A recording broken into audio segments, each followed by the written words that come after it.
Welcome to Fire and Life Talk, transforming a world one heart at a time.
Hello and welcome to another episode of Fire and Life Talk. I am your host, Pastor Gary, and I'd just like to welcome you to this fabulous episode that we have coming up today. Our special guest is Joshua Goldsmith of Goldsmith Financial, and we're going to talk finances today. We're going to talk wealth, retirement, insurance, and whatever else wealth of knowledge Josh want to talk about. We are going to touch on it and dive in today. But before we get to that, I want to encourage you, whatever platform that you're watching on, we would love for you to chime in, to comment, ask Josh questions, and just be a part of the show. So we're going to get right to it. I want to welcome my lovely friend and beautiful wife, and according to Proverbs 18 and 22, my good thing. Come to the platform. Hey, Pastor Gina, Hey. how you doing? I'm great. How are you? I'm doing great.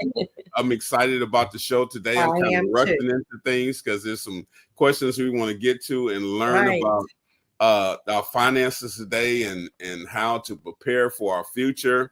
No matter what age you are, there's all type of programs, and we're going to let Josh get into that. So again, we just like to welcome our viewers from all over the world. You will definitely learn something today. Yes. If you just well, I ain't gonna say open your ears and listen, but to really tune in. So I want to welcome to the platform Joshua Goldsmith of Goldsmith Financial. Hi there. Josh, how you doing? Hello, and thank you for having me. And I want to say a quick shout out to my wife, Jocelyn, my niece, my step niece, Logan, my sister-in-law, Mireille, and my mother-in-law, Maurice, sending love up to Tahoe. They're in Tahoe right now. A wise man. You covered everyone. Maybe I should get that in there, Gina. Yes, you should. My good thing. And, well, a lot of the ones Josh mentioned on our side, they're not here anymore. But hey, we'll find somebody. All right, Josh, welcome again. They're all in Tahoe. It's poker and beer here, you know. Josh, it's such a pleasure to have you on the show. You've been on the show before, and we had great reviews and great questions, responses, all of that. But we asked you to come back on today. And we'd love to have you on throughout the year, if possible. I know things are going really well for you. But for our viewers that haven't seen the other show or don't know about Goldsmith Financial, can you tell us a little bit about yourself and more about what you do? Sure. I'm a Midwestern guy. Moved out here when I was 20 from Michigan. So go Lions, go Tigers. No Bears. I started my business, my first walk in finance back in 2006 when I started out working for Edward Jones. Wonderful company, wonderful stepping stone. But I took the training wheels off in 2012 and established Goldsmith Financial. So worked for Goldsmith Financial And I started my business from scratch, Gary. Wow. Okay. So going door to door, getting to know people, local people in the community, joining social clubs, kind of just building it, building it and building it. So I've been in the business now for 18 years. So it's numbering up, and I love what I do. I became a certified financial planner back in April. So it was Congratulations. Congratulations. Thank you very much. And so what that means is became a fiduciary. And so now the difference between just somebody with a Series 7 and a life insurance license and a 66, and those are a lot of numbers, right? Mm-hmm. Basically, the security license is the Series 7, so that enables you to sell individual stocks, individual bonds. The Series 66 is helps you deal with. It's like a state law exam. It helps you deal with high net worth individuals, so it qualifies me to do that. And then the life insurance, obviously, that's self-explanatory. That's one piece of the pie that has to be gotten. And then now the certified financial planning that has education, examination, experience, and ethics. So it's a nonprofit board that, after me completing all their rigorous requirements, they now allow me to hold myself out and use the letters. I think that's great. As a customer or client, I think we can really appreciate the wealth of education and knowledge and the testing that career field requires, and that starting from ground zero, and to continue to progress. I think that's great. And I know your clients appreciate that, and your future clients would appreciate that, and we have to throw in Goldsmith Financial, just like it is over his head. Get on the website. We're going to start promoting early, Josh. Okay. Get on the website, check it out. And because we all can study and acquire, a certified financial planner to learn how we can have our money work for us. And I know that's a big aspect. And like you mentioned, that insurance is just one component. There's a lot of pieces of the puzzle to it.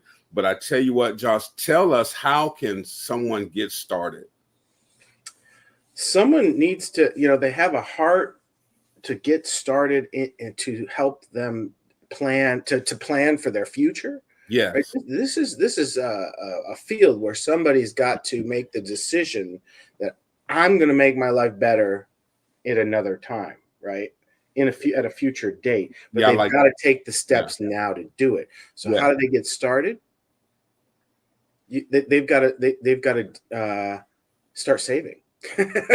Make the decision that they're going to start saving. If they don't know how to do that, that's where my position comes in. You call an advisor, call an advisor to help them take the first step. But you got to take the first step, and like with any organization, anything, you take the first step. You start saving for yourself. You're 35 years old.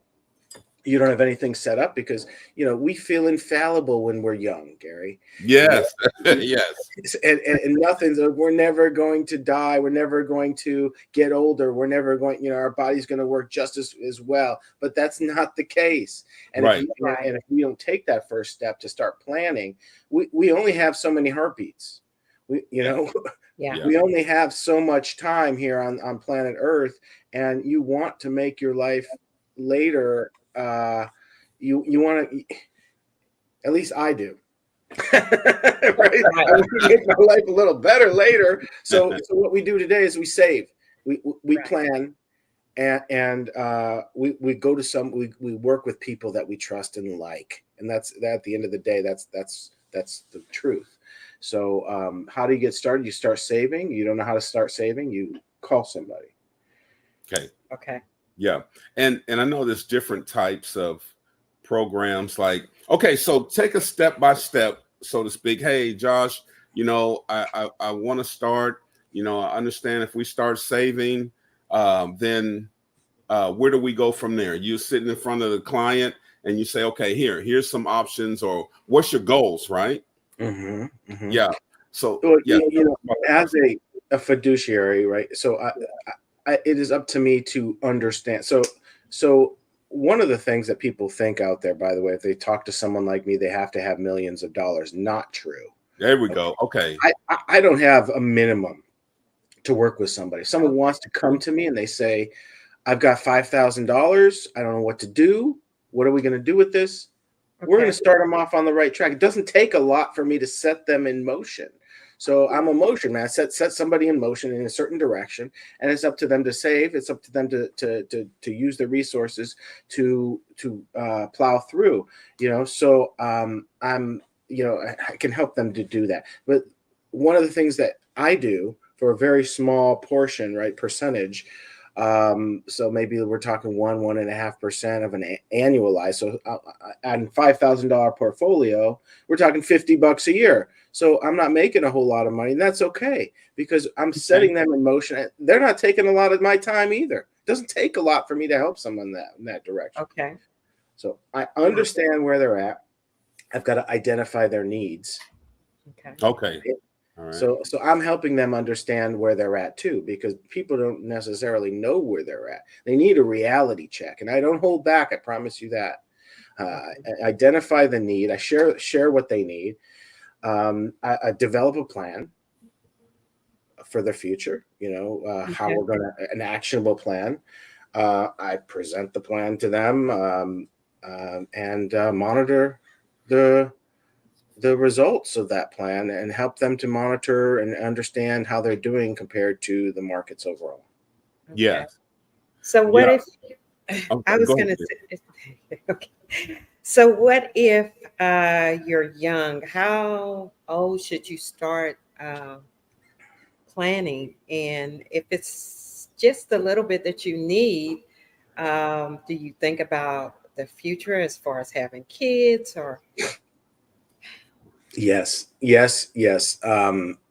How old do you say? How old do there? You can start planning when you're as young as out of college. You got your first job, right? So I mean, 18. So some parents want their kids to. I find when parents push their kids to do something, they kind of go in the other direction. Right? So they might want to just leave something where they can see it, and then they ask questions about it, make it think like at least it came from them. You start as young as possible. What was the second part of your question, Gina? Well, I was asking, like, if you're planning, what kind of information do we need to have to, prepare?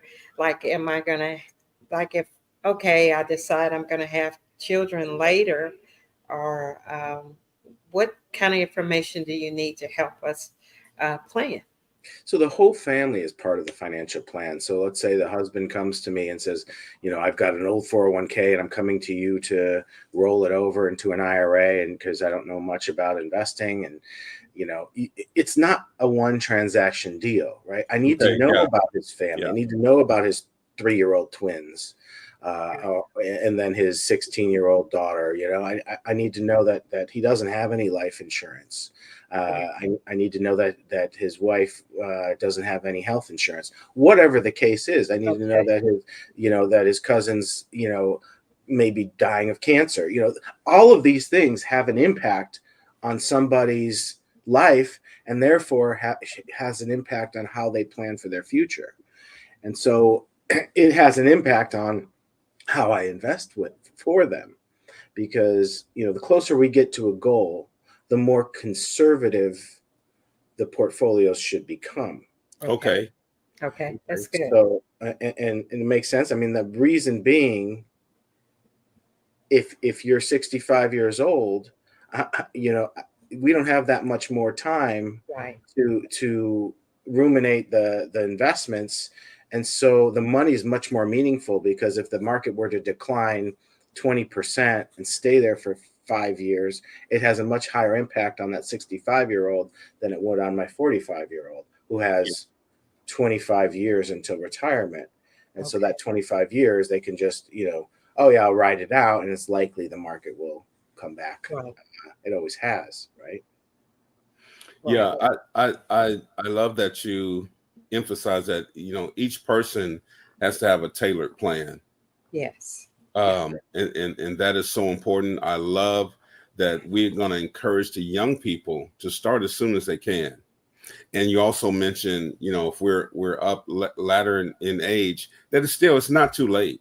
Yes. It's not too late. We can invest, and we can invest. And obviously, the more money that somebody has, the more diversified we can make them. Well, the more different types of investments, the more we can potentially take risk. It just depends on people's goals, right? We identify that, what is important to you. And I have this right on my website, goldsmithfinancial.net. It's like, what my number one priority is to find out what is important to you. That helps me establish what the most appropriate investments are for my clients' needs. If I don't know what's important to my clients, it's important that they have a trip fund. It's important that they go on once a year. It's important that they, when they get older, they want to stay in their home forever. Even if I have a stroke and a heart attack, well, guess what? Long-term care is coming into play. Right. They want to, move every 5 years. They're trying to buy a bunch of real estate. Well, guess what? I mean, if the money is for, less than 1 year, you have a need for it, shouldn't be invested. If you've got the money there now, why risk losing what you have, you can obtain today? Yeah. And so I'm a risk, another hat that you people, I call myself a risk mitigator. I help people to understand risk and to take the least amount of risk for the most amount of money. Yes. to get the most amount of money, right? I mean, if you can get 10% by investing in investment A, and you can get 10% by investing in investment B, but B, it has more risk. Okay. Everyone 100% wants A, right? Right. Yeah. So, I mean, but there are investments that like that. And that's why, it's important to speak with a financial advisor when investing, because, I mean, why take unnecessary risk? Right. Okay. And that's important too, Josh, to know that there is a risk, but this is why financial planners, certified financial planners are in place, because you have learned how to take the money and work for us and take the less risk, because we know, bottom line, life happens. Yes. Life happens, whether it's a natural disaster, whether you unfortunately become ill, children pop up, not all children are planned, and whatever the case may be. But I guess the point that I'm trying to get across, that there's planning, there's programs for everything that will take that fear away. Yes. Yeah. And so when we talk about retirement, I had a question here that had came up. How often should someone revisit their retirement savings plan to adjust for life changes and economic shifts? Those are two very different things. Okay. Life changes and economic shifts. And so we should identify that, number one. Life changes, anytime there is a major life change, you need to visit the portfolio. I moved in with my boyfriend, portfolio. My husband passed away, portfolio. I got you. I'm moving to another country, portfolio. Okay. Because, but if none of those things change, divorce, portfolio, right? By the way, divorce, you get cut in half. Right? Divorce, you lose your portfolio. It's a 50% deductible, right? Depending on what state you're in. Exactly. But no, when you have life changes, you adjust. And then the other one was, what was the other half of the question there? Let's see what they wrote. The economic. Okay, so for the economy, generally, because I'm a fundamental investor, a buy and hold type there, day trading is not really, my types of the portfolios that I set up over the long term will get about between 8 to 12%. Okay. So the market did, 25, 27% over the last 12 months. Do I have clients that have over 20% returns? Yes. Wow. But at the same time, I expect it to come back to the mean over the long term because of the types of portfolios that we invest in. Economic adjustment to do things like react to COVID, because COVID hit and the market went boom. Yeah. Had I adjusted portfolios to be more conservative, the cat was already out of the bag by the time anyone could get to the markets, right? So markets are already tumbling. You're going to ride this out, Mr. Jones. Right. Mr. Jones, because at Goldsmith Financial, we buy quality investments. Okay. Diversify those investments. Okay. And we buy and hold. And that is an all-weather formula where I could take you through pandemics, and I have, recessions, and I have. Number one, I built my business. I started it just before 2008, 2009, the housing crisis, the financial crisis, where, we thought this was it. The government's bailing out, all these banks, and the banks took the money and gave it to their employees for vacations. And then they claim they didn't have. They're still going under. The government had to bail us out twice because they stole the money the first time. Yeah. So this brings me to the very poignant fact of understanding that you need to trust the person. Trust and right? I mean, the person that you're going to work with to handle your 401k rollover, to handle your life insurance needs, to handle your long-term care needs, to handle your financial house. And it should be obvious, but, I'm saying it because, some people think it's just cold and calculated and who can give me the best proposals and who, like anything else, it's coming from the gut, it's coming from your heart, and it's coming from your mind. And I think you align those things in your life, in finance as well, you're gonna continue to have a balanced life. Yeah, I think, Josh, there's a lot of comments and some questions coming in that we want to get to. I know Certified Planners Insights are so valuable. And yes, everything you said today is so valuable. I know one of the contractors, here's a regular viewer that comes on your approach to retirement, planning during tough times, exactly what we need. So, I mean, just a little part that you've been talking about, Josh, but what I'm taking away from it is the relationship with your certified financial planner is key. Yes. And a lot of times back in the past, I know we attempted just decades ago, but it was so rigid and we didn't understand anything. It brought up walls and fears and we just backed off. Mm-hmm. But now that brings up a very important component, right? In sales, right? I mean, did you feel like you were being sold? Yes. That is a very real possibility too, right? Somebody trying to sell you something, whereas that's why identifying needs are so important, right?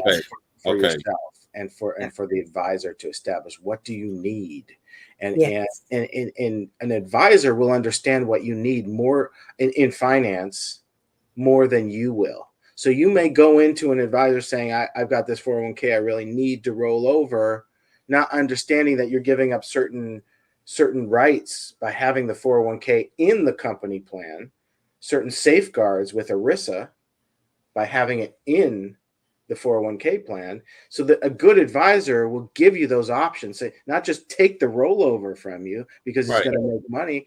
Well, the difference between that and a fiduciary like myself is that I'm going to tell you what you're giving up by rolling that over, and let you make the decision and help you to make the decision, and say, by the way, your biggest need, Mr. Jones, is not this 401k rollover. It's the fact that you have 2 3-year-olds and a 16-year-old and a big mortgage and no life insurance. Yeah. That's good. Yeah. It just depends. Everybody's in a different situation. That's right. And so, everyone's going to get a different type of, advice. Yeah. We got to take a commercial break, but before we go, answer this question for us, Josh, and for our viewers. What are some of the tools you use to calculate or you recommend for estimating the retirement savings? Tools I use for estimated, there's eMoney. I have software that I use that I put all of the components into, and it spits out any kind of report you can think of, balance sheets, profit and loss statements, cash flow reports. Easy. It's easy. It's like people charge a lot of money. I don't even charge my clients for that. It's because it's ancillary. It's just, what we focus on. Generally, you want to think of retirement and saving like this. Like, if you have $100,000, how much can you make from that $100,000 every year and still expect reasonably that $100,000 will grow? Right. So the number typically in conservative finance is 4%. Some advisors say 5%. If you can do as much as 6%. If you don't like your family and you want to spend down your savings, you can withdraw 10%, Yeah. But, leave any legacy. But let's just look at the middle. Let's look at 5%. Yeah. $5,000 a year from 100,000. That's 50,000 from $1 million. That's 100,000 from 2 million.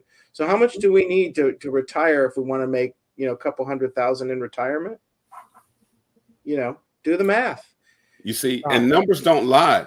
And I know one of the things, I was talking to a friend of ours, and it's like, those numbers seem low, these percentages, because you have to realize the atmosphere we live in, especially here in America, is right now.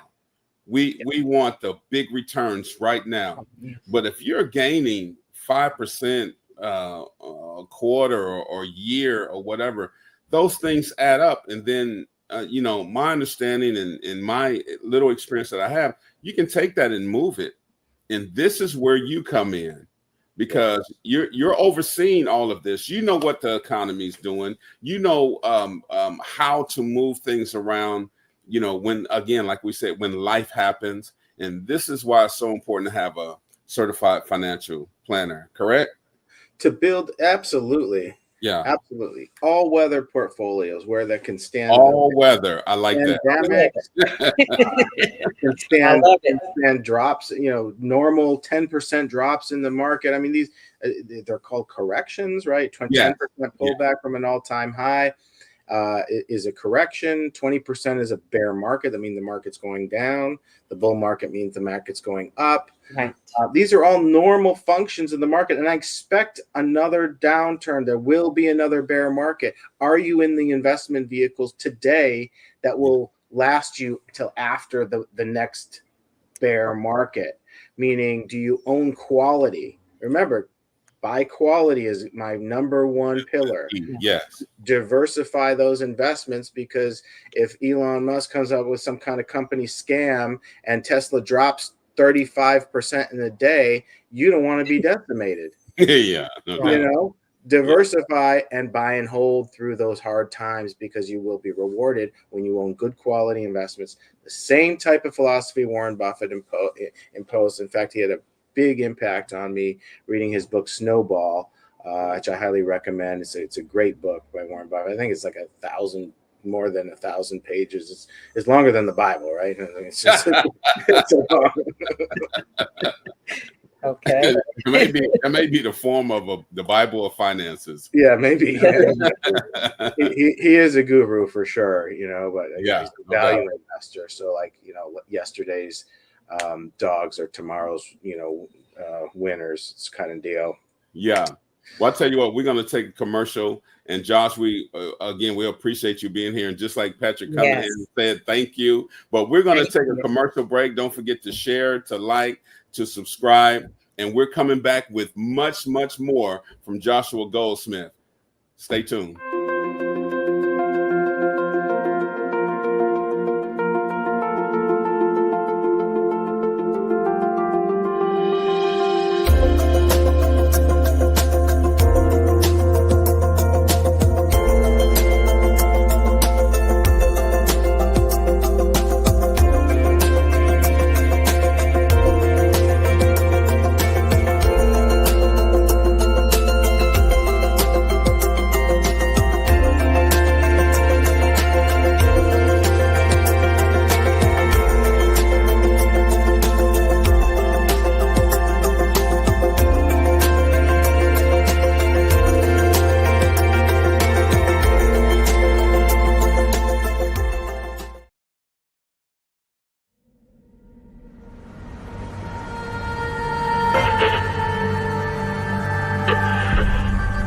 From one man he made every nation of men, that they should inhabit the whole earth, and he determined the times set for them, and the exact places where they should live.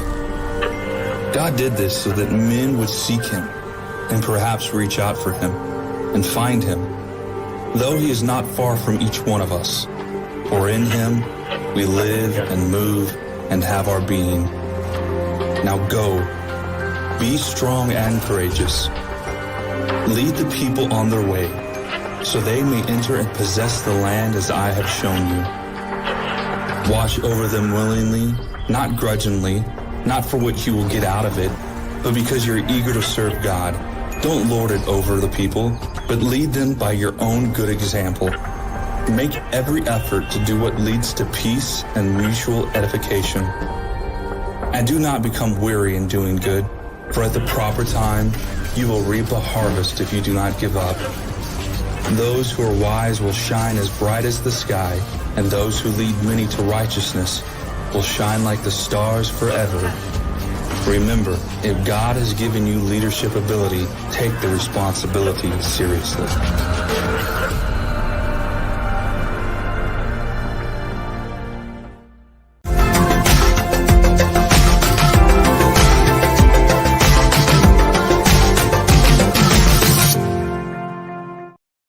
Welcome back to Fire and Life Talk. I am your host, Pastor Gary. I got a co-host, Pastor Gina, my good thing, and our special guest today, Joshua Goldsmith of Goldsmith Financial. That's right. We got the man himself on the platform. Thank you. So we just thank you for tuning in. That first segment, we talked about, about so many things, but I know the takeaway that I got is you have to get into the game, so to speak. We have to make up our mind to get started. Josh shared how he'll take on clients that you can start with a little. You don't need $1 million to start. You don't need $100,000 to start. But I'm pretty sure, Josh, you know how to handle those hundreds and those millions as well. But the main thing is we have to get started. I know a lot of times, Josh, like in this environment, inflation, and we don't know which way to go. I guess what I'm trying to get across is there's programs and plans for every situation, but we have to make up our mind to get into the game. Yeah. One of the things that I think hinder people from starting a plan, since you mentioned starting a plan, a big thing is debt. Okay. And I'm sure as soon as I said that word, everybody out there kind of, cringed a little bit. It's so... Today, it's so popular. It's so in vogue. Let's keep up with the Joneses. Let's have a credit card. Let's get a credit card, and I'll pay it off every month. And they're justifying that that's okay. And then if you ask them within, a year or two, they start carrying a little balance on that credit card. Mm-hmm. Yeah. Well, those big Visa buildings in New York City, you think they were built on donations? No. No. No. They're built off of that person justifying carrying that credit card in their wallet. Yeah. And I think it's like $1.9 trillion in credit card debt. I mean, wow. We could solve the homeless problem. People stop using their debt. You've got to come to terms with yourself on where you're at. Yeah. Understand most people are living beyond their means. Right. I, as a financial planner, want my clients to live below their means. Right. So that they can have an effective and successful retirement years, later years. Now, I say retirement, it's kind of like what is retirement, right? I mean, I could say I'm retired. I just go retire. Like what is retirement? Yeah, it's not personal. Yeah, it's not just being old and sitting in a rocking chair and watering your azaleas or something like that. It's actually understanding that there's a plan for your life after your current career, what are you going to do? Because if you don't have a plan, guess what?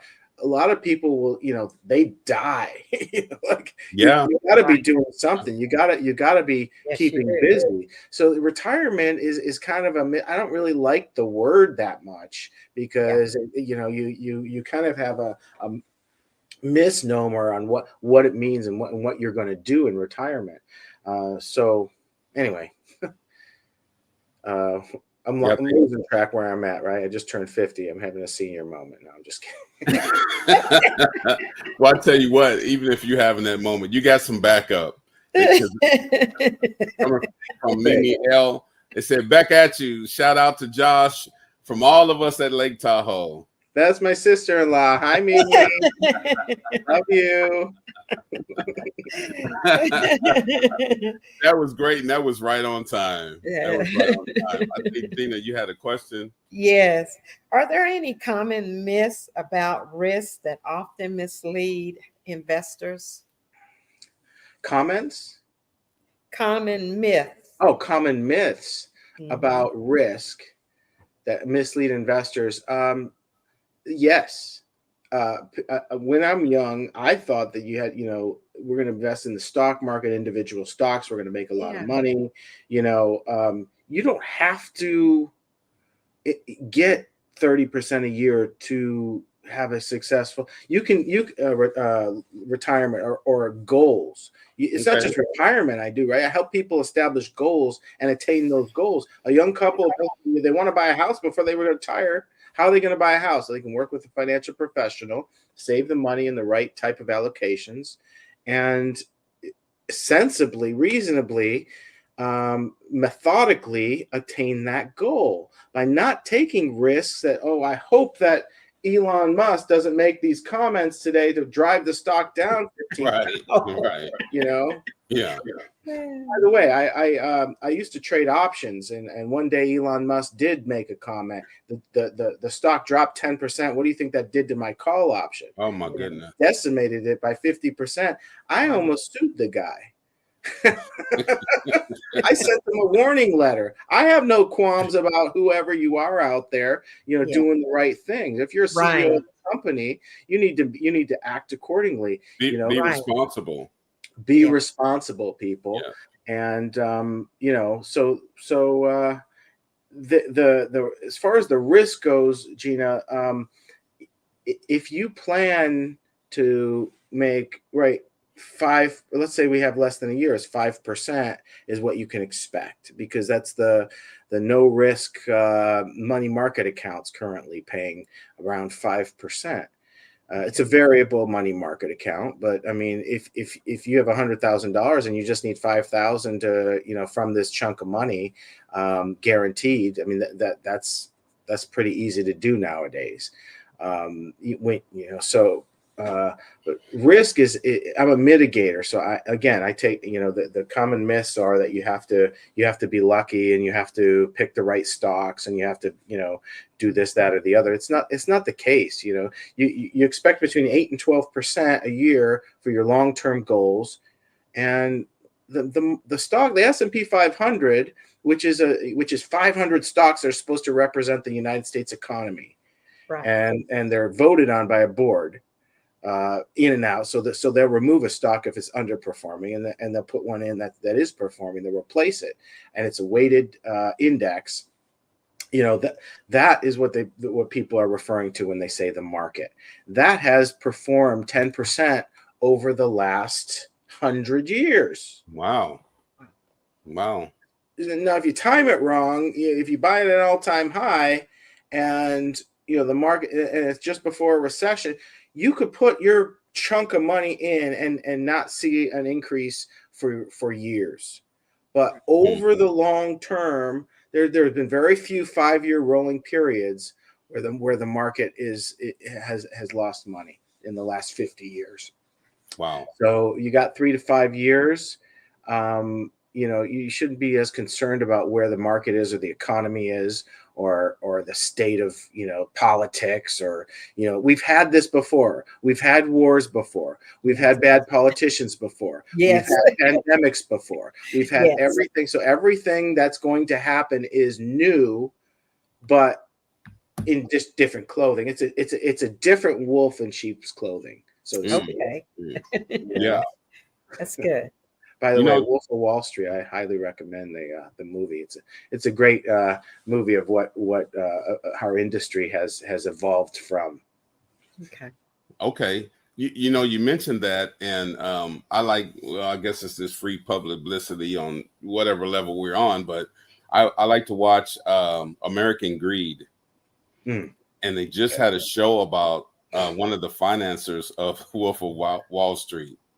Oh yeah. Yeah, it's really interesting. It's really interesting. Well, you bring up a good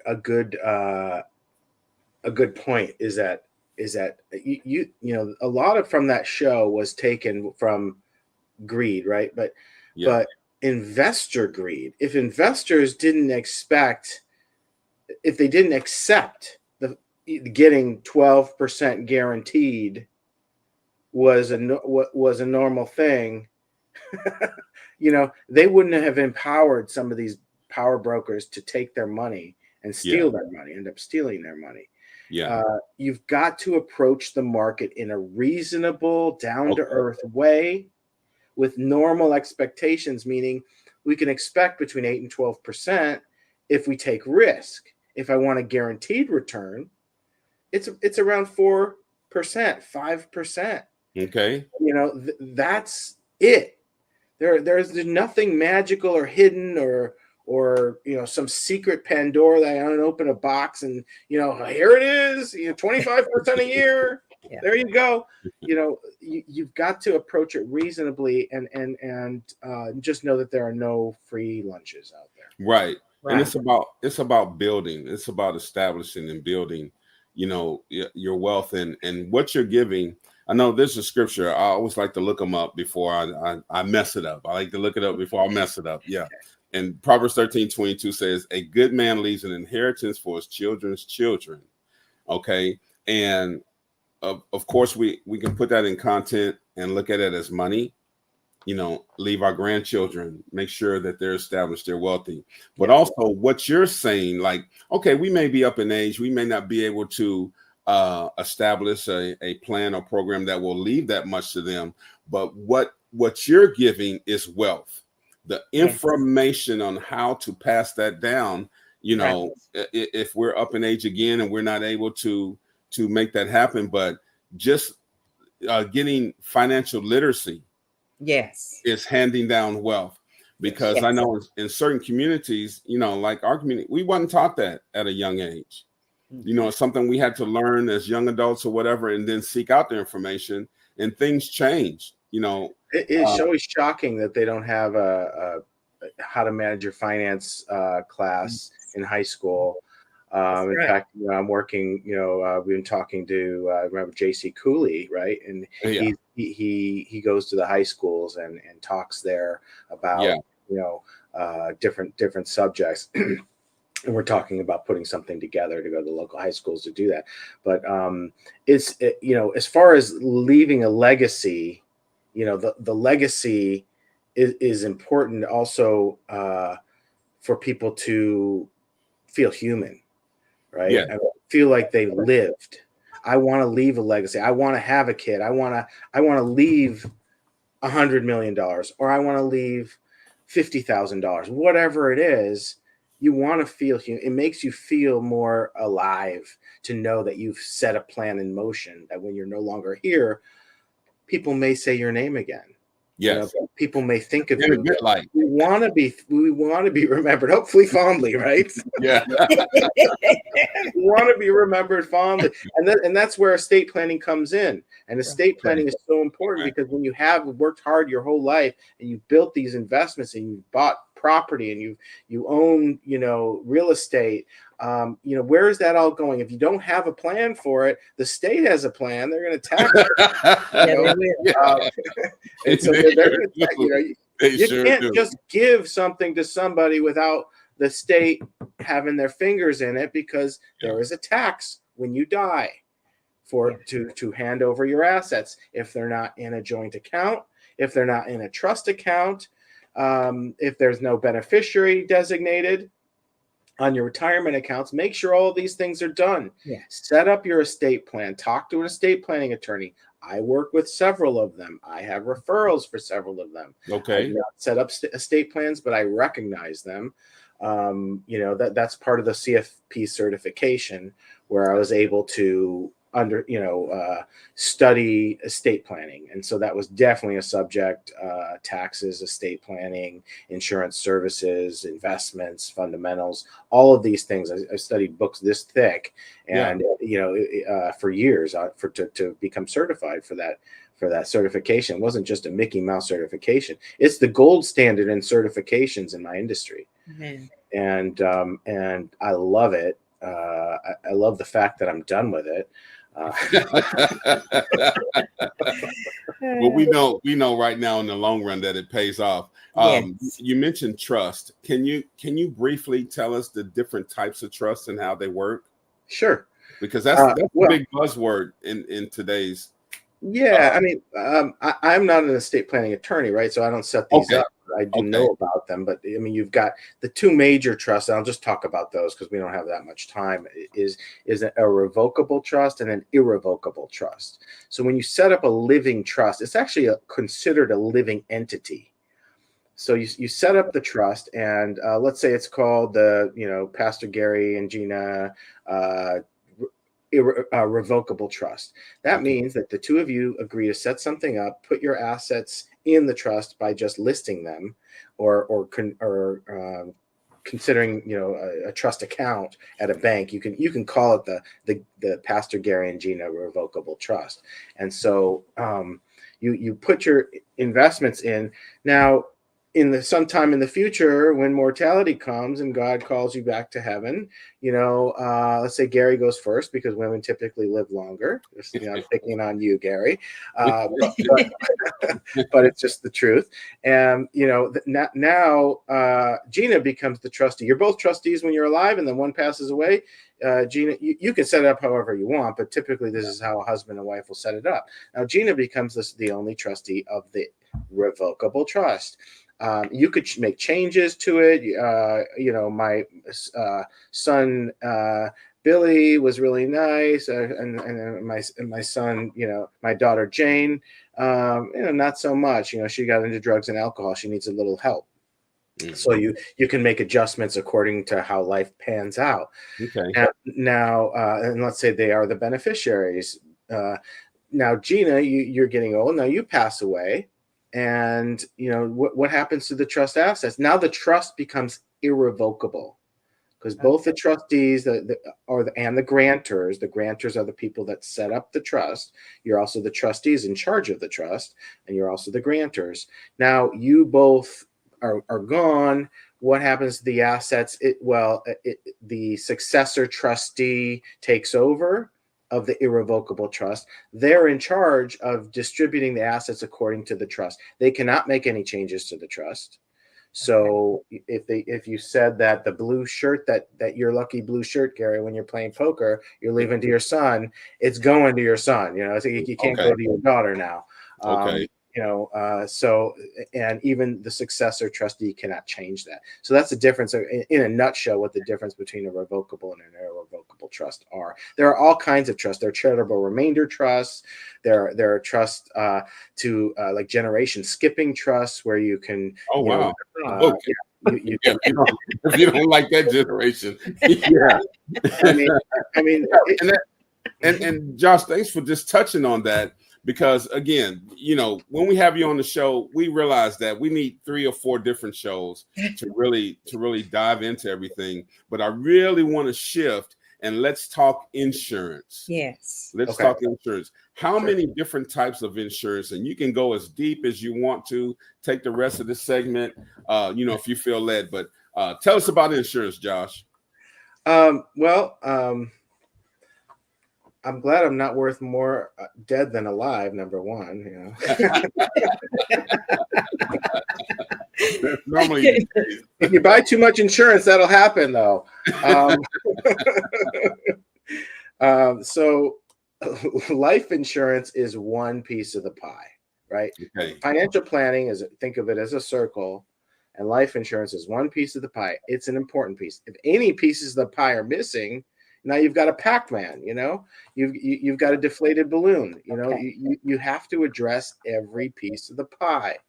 Yeah. And so it's so important.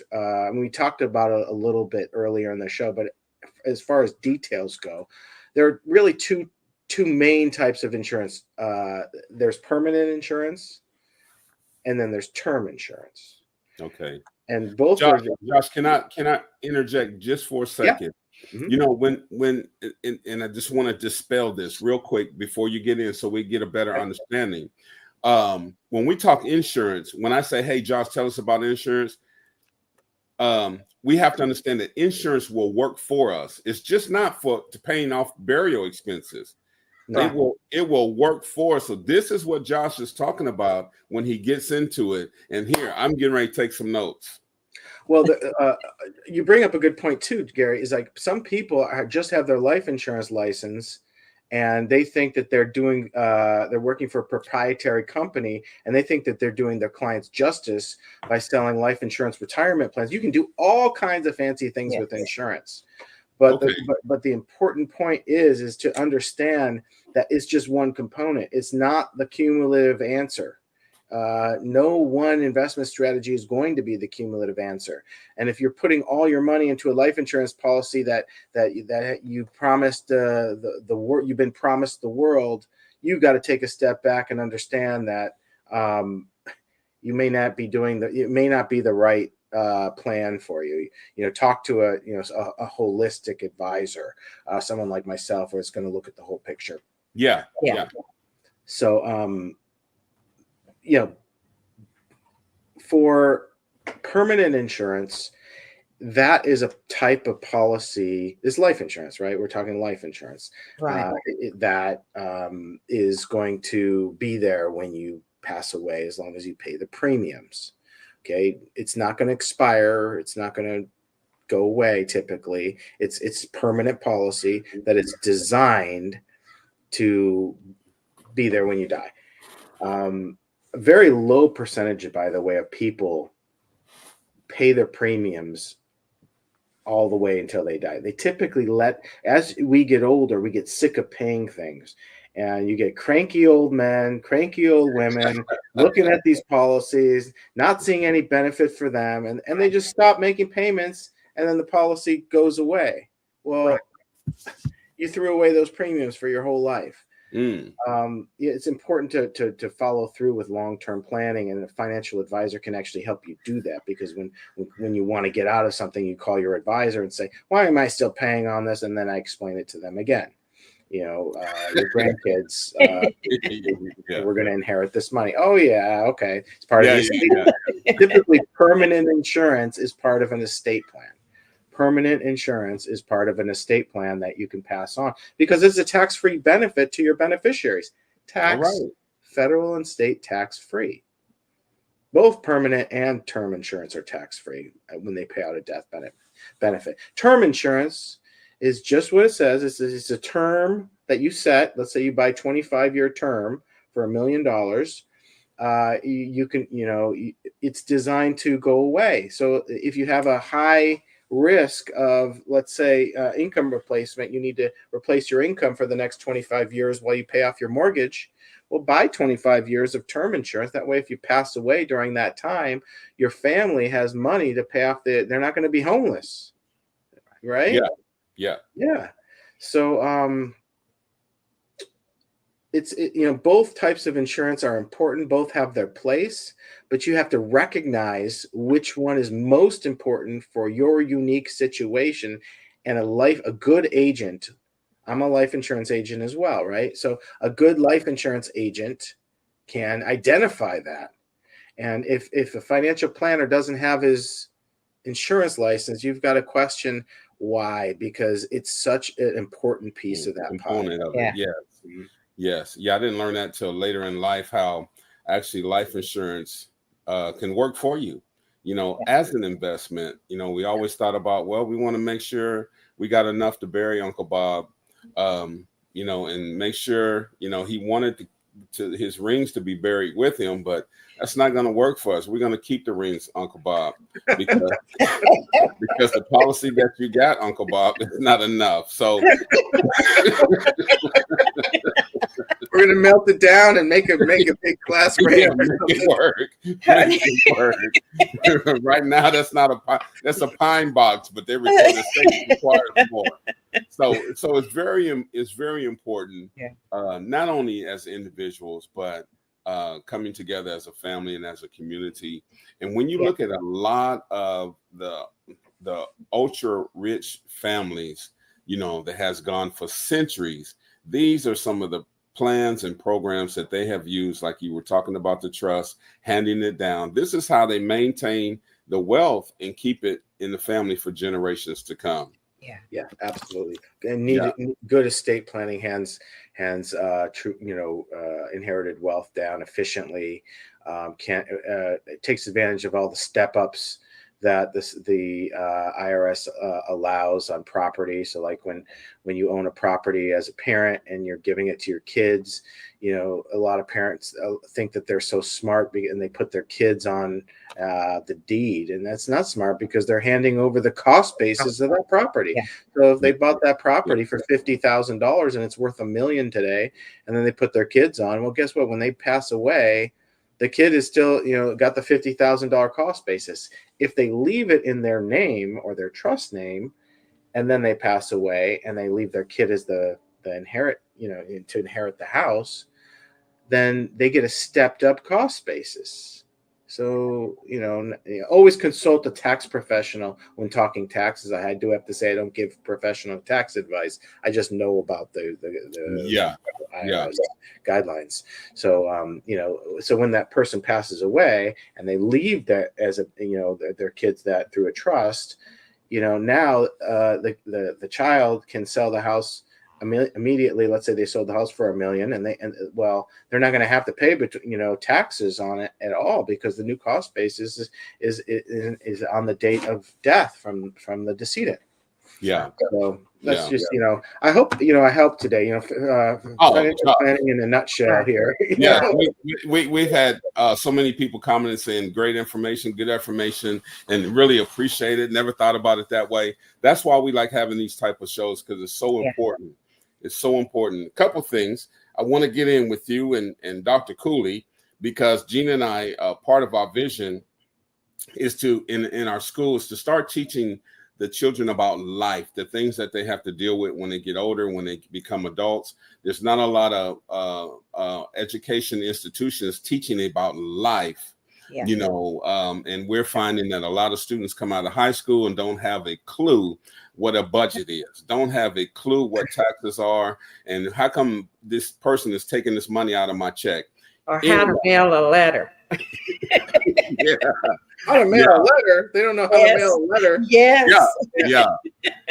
And still working on the email. I don't mean to be that condescending and all of that, but Josh, we want to thank you so much. We want to encourage our viewers to go to www.goldsmithfinancial.net. Get on the mailing list for the monthly newsletter. We read it every month, Josh. We really appreciate it. This is full of wealth information. And again, Josh, you can come back anytime you want to come back, and we're going to keep in touch because we need to know what to do at the end of the year and at the beginning of the year, which way to go with our finances. There's just so much there. And so, Josh, thanks again. Thanks for the family watching from Lake Tahoe. We like to thank the viewers for watching. Don't forget to subscribe, to like, to share, and we will see you again next week if the Lord said the same. Oh, man, it just goes by so fast. God bless. Bye-bye. Josh, stay on. Okay. Thank you for tuning in to Fire and Life Talk, where Jesus is Lord. If you would like more information, visit our website at fireandlife.org.